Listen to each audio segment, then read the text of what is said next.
Video showing me new SQ11 mini camera. It is dubbed to be 1080p 30 frames a second. It has a little RCA output for live video if you need. You can set it up as a webcam, motion detecting, and it has infrared LEDs on the front for a bit of night time camera usage if you need to. I don't know how good it's going to be, but I'll check that out later. So this is the package it comes in. The video format is AVI and its codec is MJPEG. It does 1080p and 720p, both at 30 frames a second. It also takes images in JPEG format. It's got a little clip with it.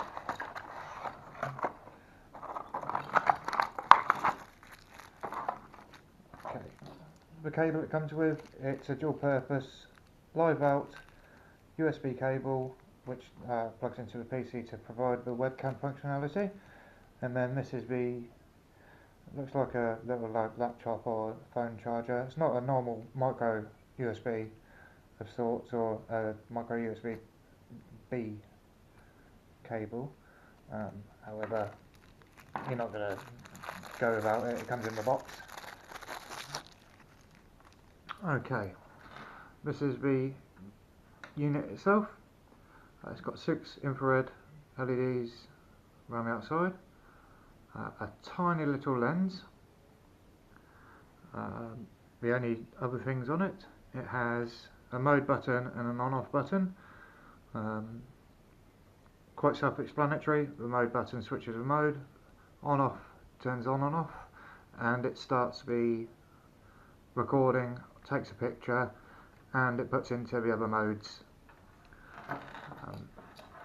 These are the clips you get with it. One's a wall mounting bracket, or maybe for a car DVR. This is almost like a hair clip or a clothes peg type clip. It's got serrated teeth on it. It's got 4 hooks that hook into the recess bit on the camera itself. So for example, just line it up at the bottom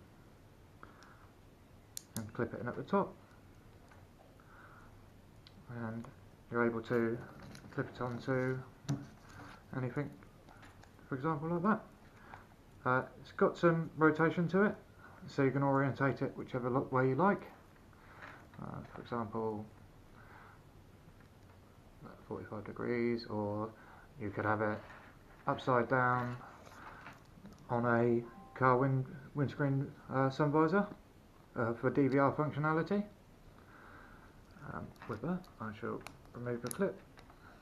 It has a little pair of holes here for a lanyard. That's where your micro SD card goes, the charging cable goes, your microphone is up top here, and if worse comes to a worst and it doesn't do what you expect it to do, I believe this hole is where you can poke a pin to reset it. It's a nice small camera. You know, it's about the size. I've got rather large hands, but you know, it's about, I don't know, 20mm by 20mm.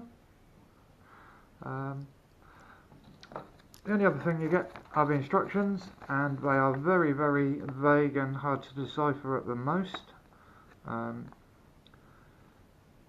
You can gain information that you need to operate it from it, but it takes a little bit of trial and error. For example, to turn it on, you just press the power button. You have 2 LEDs that are visible here, which are a red and a blue. You turn it on and it goes to blue, which is 720 video. To start the video, you just press the power button once and the light goes up. You think it's gone off, but it is actually recording. To stop it again, you press the button once again and the lights will come back on. For example, change it to 1080p. 720's a blue light. Press mode once, it'll go to the blue light and the red light showing at the same time. Same again, a quick press will start the video recording in 1080p, and a quick press again will stop it. One more press will change it to a pure red light, which puts it into photo still mode, and just a single click. If you want the motion sensing or motion capture enabled on any of the modes, what you do is turn it on as normal, select which mode you want, 720, 1080 or still, and I believe you hold this, the power button, instead of a quick press you hold it for 3 seconds, and that will enable it to start recording on motion sense mode. Press again to stop. To turn the unit off, you just need to hold the button down. It seems like it's about 6 seconds, so 5 seconds plus and the lights will go out. With that, that's all I can really say about the camera unit. It's got a bit of weight to it, it's got a bit of a rubberized feel to it. It's smaller than I expected, but the proof's in the pudding, so what we'll have to do is see how it performs.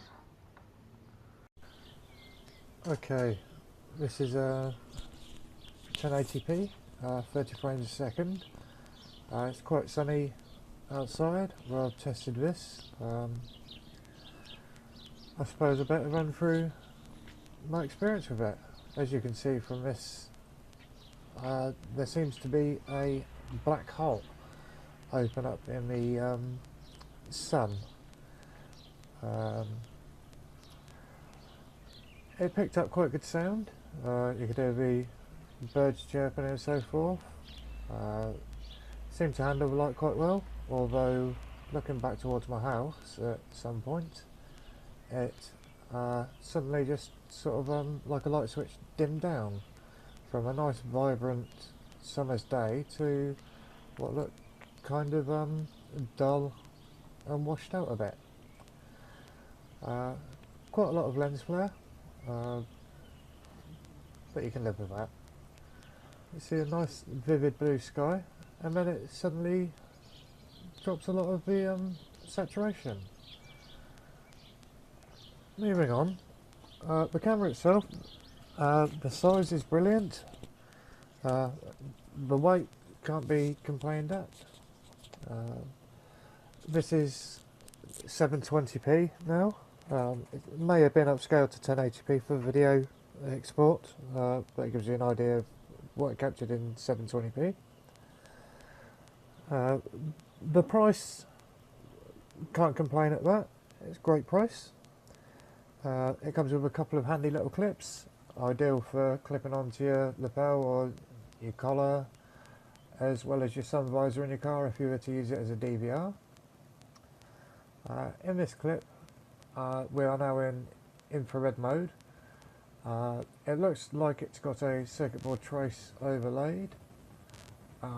It picks up, I don't know, about 12 inches in front. What it does pick up, it picks up well. Other things to note, the field of view is absolutely appalling. When it's supposed to be 140 degrees, it's probably more like 80. Iffy instructions, you can decipher what you need to from them, however they could be a bit better. Once you've figured out the operation, it's very, very simple. Would I recommend it? No. Would I recommend it if you were just in need of a little camera to document certain things without the need of professional, decent quality footage? Yeah. All in all, I'm quite happy with it. Thanks for watching.